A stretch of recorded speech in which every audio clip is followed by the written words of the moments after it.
우리가 사모하는 주님, 영광의 주님 예수 그리스도께서 만왕의 왕으로 다시 오실 것을 기대하고 기다립니다.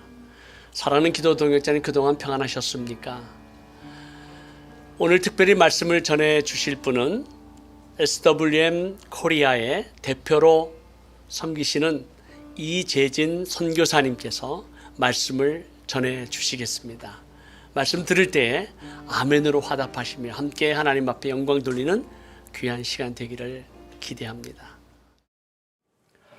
안녕하세요. 기도 동역자 여러분, SWM 코리아를 섬기고 있는 이재진 선교사입니다.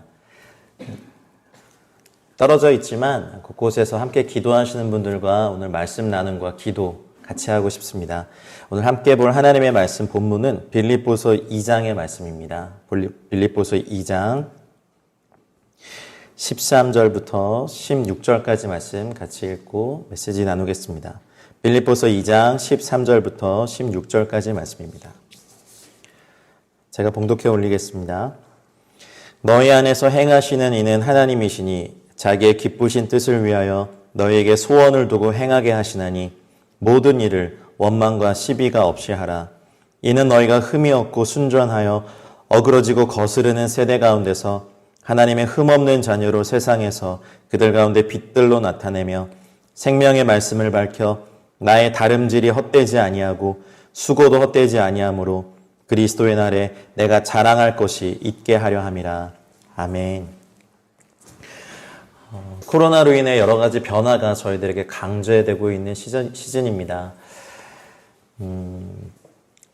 교회뿐만 아니라 선교단체, 성도들, 각 기업도 코로나 이후가 어떻게 될지를 예측하는 것이 이제 화두가 되어버린 시대입니다. 비대면을 기준으로 해서 교육계도 그렇고 의료계도 그렇고 또 종교계도 그렇고 모든 방면에서 변화가 강조된 건 사실이죠. 그래서 저희가 과거의 사건에서 또한 현재를 읽었으면 좋겠고요. 그래서 현재에서 또 미래를 예측했으면 좋겠습니다. 우리가 복음에 참여하기 원하는 것, 그리고 기도에 참여하기 원하는 열정은 바뀌지 않지만 그것들을 담아내는 그릇들이 바뀌어지고 있는 이 시대에 또 SWM에 함께 기도하시는 모든 분들 위해 또 여러분의 개인적인 삶 가운데서도 그러한 변화에 앞장서 가신 여러분들이 되시기를 주의 이름으로 축원합니다. 과거의 사건들을 몇 개 좀 살펴봤습니다. 중세에 패스트라는 큰 병이 유럽을 강타했었죠. 그런데 패스트가 굉장히 많은 사람들을 물론 이제 목숨을 잃게 했고, 패스트 이후의 사회가 어떻게 됐을까 궁금함을 가지고 좀 조사를 해봤습니다. 근데 패스트가 일으킨 여러 가지 변화 중에 하나는 상대적으로 그 치료를 받지 못했던 하층민들, 또 농노라고 하죠. 또 그런 분들의 삶을 또 생명을 실제적으로 잃게 했기 때문에 이 유럽 전체에 인구의 구조를 아예 바꿔버렸습니다. 그래서 노동력 감소가 임금 인상을 부추기는 계기가 되더라고요. 왜냐하면 많은 하층민의 사람들이 죽었기 때문에 그렇습니다. 그래서 그 당시 기록에 보니까 소작농을 얻기 위해서 영주들이 2배에서 3배의 임금을 불렀고 또 어떤 기록에 보면 무려 임금을 10배 이상 올렸다는 기록도 남아 있습니다. 그래서 소작농을 구하지 못한 영세 영주들이 파산하기 시작하자 중세의 질서 자체가 급격히 개편되고 재편됩니다. 그리고 영주들과 농민들 간의 무력 충돌까지 일어나는 사태도 있었더라고요. 그러면서 경제 구조도 바뀌어지고 그리고 교회를 중심으로 했던 사회 구조가 근본적으로 바뀌는 것이 패스트라는 그 질병 하나 때문에 일어난 변화였습니다. 그 이후의 경제계는 시장과 화폐 경제 그리고 교역의 시대가 도래하게 됩니다.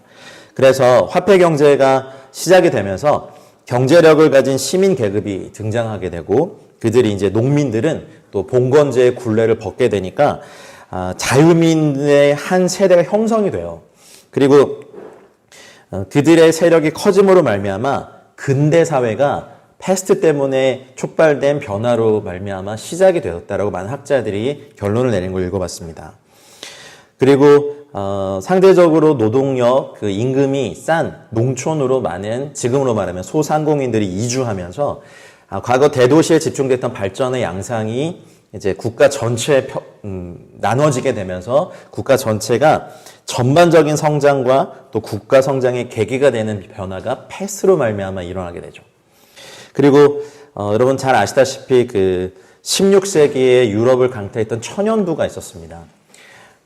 천연두가 여러 번 유럽에서 돌고 난 다음에 수많은 사람들이 목숨을 잃었고 유럽인들은 천연두 질병에 대한 내성과 항체를 가지게 되죠. 그런데 168명의 스페인 군대가 잉카 문명의 그 거대한 군대와 싸움을 했을 때 8만 명이 그냥 몰살을 해버렸어요. 그리고 나중에 그 몇백 명 안 되는 스페인 군대로 말미암아 잉카 문명, 잉카 제국이 다 무너지는 역사가 있었습니다. 많은 학자들이 그 근본적인 원인에 대해서 말하고 있는데요. 그것이 무엇이었냐면 천연두에 대한 내성이 전혀 없는 잉카 사람들이 천연두 때문에 군사력은 훨씬 더 컸지만 천연두 때문에 한 문명이 망가지고 회파된 역사를 저희는 역사 속에서 배울 수 있었습니다. 그리고 난 다음에 그 잉카 문명이 가지고 있었던 수많은 금, 은들을 약탈과 같이 쟁취하면서 그 금은이 유럽으로 흘러 들어가게 되고 그리고 유럽의 화폐는 주로 금과 은이었잖아요. 그래서 많은 화폐들이 만들어지면서 경제 구조에도 많은 변화를 갖고 옵니다. 우리도 이제 시중에 돈이 풀리면 인플레이션이 급격히 나타내는 걸 저희가 알고 있잖아요. 그래서 유럽에도 인플레이션이 일어나고 돈이 늘어나니까 사람들이 구매력이 늘어나고 그 결과로 말미암아 이제 공산품 가격이 식비나 인건비보다 더 빠르게 상승하면서 상공업이 폭발적으로 증가합니다. 그리고 난 다음에 현대 자본주의가 싹트게 되는 계기 또한 천연두로 말미암은 변화라고 얘기하게 됩니다. 그래서 이 병균 하나, 어쩌면 저희가 바이러스라는 것이 있는지도 모르는 저희 인류의 역사에서 바이러스는 늘 공존해 왔고 인류의 역사를 사실은 구조적으로 바꾸는데 굉장히 어떻게 보면 일익을 감당했죠. 20세기 들어와서는 1918년에서 1920년대 창궐한 스페인 독감에 대한 이야기를 하지 않을 수가 없습니다. 이것은 현대사에 기록된 최악의 팬데믹 상황이었죠. 2년 만에 세계적으로 약 5억 명이 감염되었고 세계 인구의 3에서 5%가 사망한 것이 스페인 독감 때문이었습니다.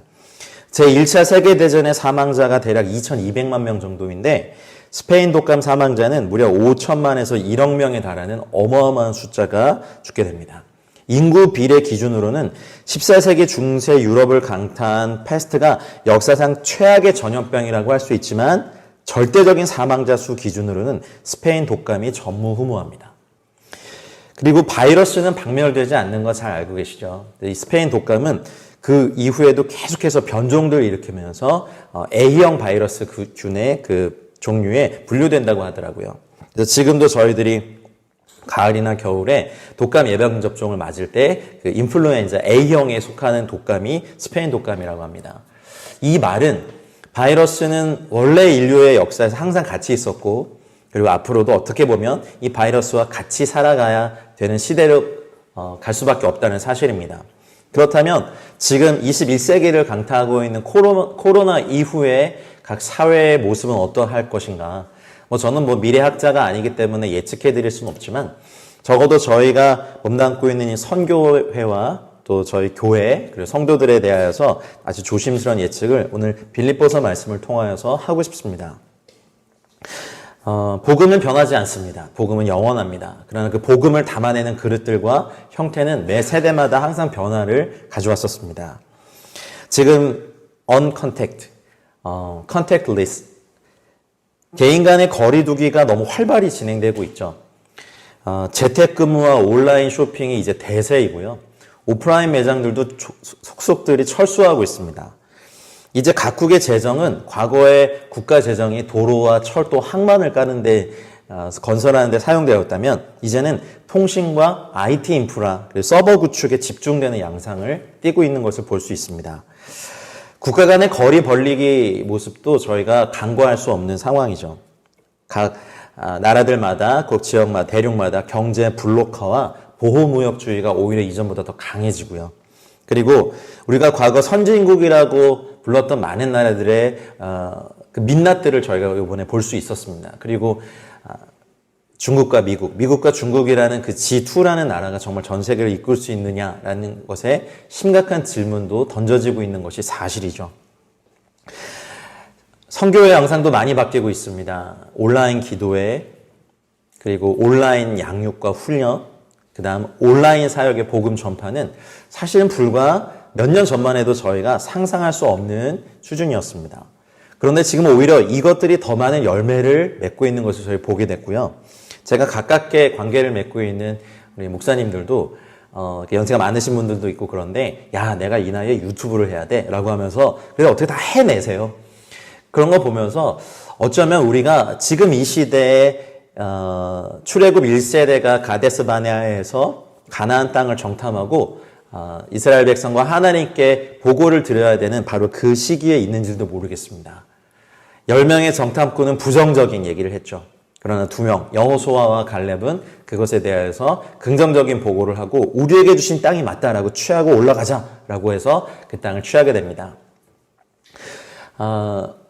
대부분 믿음 안에서 다음 세대를 기르고 있는 가정들은 대부분 미디어를 금식시키고 어떻게든 인터넷을 접속하지 못하게 하는 이유 중에 하나가 인터넷에 너무 많이 펼쳐져 있는 폭력과 섹스와 동성애와 관련된 이런 것들이 너무 많이 있으니까 아예 자녀들을 미디어와 상관없이 만들게 됩니다.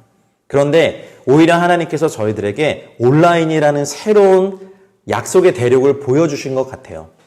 그래서 지금 터키와 중동권에서도 온라인 사역을 하는 많은 활발한 사역을 이미 하고 계신 걸 저희가 알고 있고요. 그리고 많은 또 교회 개척 사역자들, 난민 사역자들이 그냥 자신의 방에서 자기가 그냥 복음에 대해서 찍은 영상을 SNS에 업로드하면서 그것이 오히려 사람들을 모아놓고 설교하는 것보다 더 큰 반향과 울림을, 사람들에게 떨림을 가져다 주는 것을 저희는 목도하고 있습니다.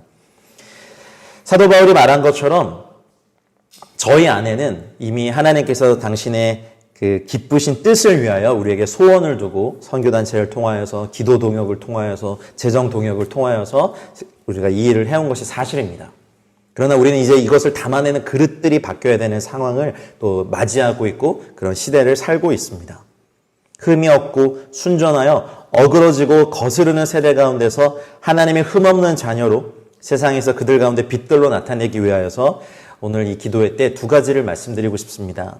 이러한 변화들이 있었고 어쨌든 코로나로 말미암아 우리가 예측하지 못하는 하나님의 영역 안에 있는 변화가 일어날 거는 사실입니다. 그러나 2가지 태도 말입니다. 16절에 사도 바울이 얘기한 것처럼 생명의 말씀을 밝혀 나의 다름질이 헛되지 아니하고 수고도 헛되지 아니한다. 여러분, 저는 이 다름질을요, 우리가 마땅히 전해야 될 복음 전파와 영혼들에 대한 방향이라고 저는 정의하고 싶습니다. 과거 우리는 오프라인으로 갔어요. 터키를 직접 갔어요. 중동 땅을 밟았어요. 선교지를 밟았고요. 사람들을 만났고요. 관계 전도를 했습니다. 이것도 해야 합니다. 그러나 이것을 할 수 없는 상황에 있더라도 우리의 방향만이 바뀌었을 뿐이고 도구만이 바뀌었을 뿐이지 영혼들을 위해 달려가는 다름질을 우리는 놓아서는 안 된다고 저는 생각합니다. 그리고 오늘 사도 바울이 저희들에게 권면하는 말씀도 이것입니다. 사랑하는 기도 동역자 여러분, 우리는 기도를 말미암아 기도를 통하여서 더 영혼들에게 달려가야 됩니다. 더 중동의 영혼들을 향하여서 이 복음의 다름질, 기도의 다름질, 이 경주를 멈춰서는 안 됩니다. 그리고 2번째는 수고입니다. 그렇게 해서 얻어진 영혼들을 수고로 양육하고 기르는 것은 또 우리가 감당해야 될 몫입니다. 교회도 그렇고 우리가 여러 가지 전도를 통하여서 또 권면을 통하여서 하나님께서 영혼들을 보내주셨을 때 그들이 그냥 자라지 않습니다. 그들을 얻기 위해서 다름질했던 수많은 분들의 수고가 있죠. 거절당하고 눈물로 기도해왔고 기다려주고 복음을 전하고 어려울 때 돌봐줬던 다름질했던 어떤 분들의 수고가 항상 복음에는 있습니다. 물론 그것 또한 하나님께서 우리 안에 두신 소원이죠. 그래서 우리가 가지 못하지만 우리의 기도는 갈 수 있습니다. 그래서 우리가 끊임없이 그 영혼들을 위해서 기도하고 그리고 또 하나 이제 그 현지에 있는 분들과 사역자분들 또 어쨌든 지금 선교사님들도 어려움을 당해서 추방되어 나오시고 또 그 땅을 떠나야 하지만 그 땅에 남아서 또 사람들을 돌보고 양육하고 훈련시키는 수고를 감당하는 사역자들을 향하여서도 저희는 기도를 멈춰서는 안 됩니다. 오늘 제가 나누고 싶은 말은 이것입니다. 떨어져 있고 우리가 온라인 속에서 얼굴을 볼 수 없는 사실 비대면의 만남이지만 우리의 기도는 이전보다 더 강력하게 영혼들을 향하여 다름질해야 하고 그리고 그렇게 얻어진 영혼들을 위해서 길러내고 양육하고 훈련하는 수고를 멈춰서는 안 된다고 믿습니다. 이제 말씀을 맺겠습니다. 이 상황에 더욱더 생명의 말씀을 밝혀 우리의 다름질이 헛되지 아니하도록 하나님이 열어주실 때 우리가 또한 들고 갈 수 있는 우리의 기도의 수고가 있었으면 좋겠습니다. 이미 하고 계신 여러분들을 더 격려하고 칭찬해드리고 싶습니다. 우리 하나님 앞에 더 다름질하십시다. 영혼들을 향해서 더 다름질하십시다. 어떠한 변화된 세계가 오더라도 다름질과 영혼을 향한 양육과 훈련의 수고를 우리는 멈추지 말아야 할 것입니다. 이것이 이 마지막 시대 코로나 이후에 어떤 시대가 오더라도 변하지 않는 복음에 참여하는 저희들의 두 가지 모습이라고 믿습니다. 잠시 기도하겠습니다. 사랑의 주 예수님 감사합니다. 이제 우리가 이 코로나 이후에도 생명의 말씀을 밝혀 우리의 복음을 향한 다름질, 영혼을 향한 다름질, 또 그들을 향한 중보기도의 다름질을 멈추지 아니하는 저희들 되게 하여 주시옵소서. 그리고 하나님 그런 영혼들을 양육하고 훈련하고 세우는 이 수고를 기꺼이 감당하는 하나님 저희들의 자원하는 마음을 허락하여 주시옵소서.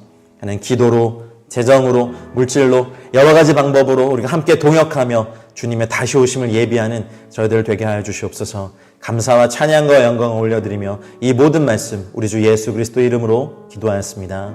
아멘.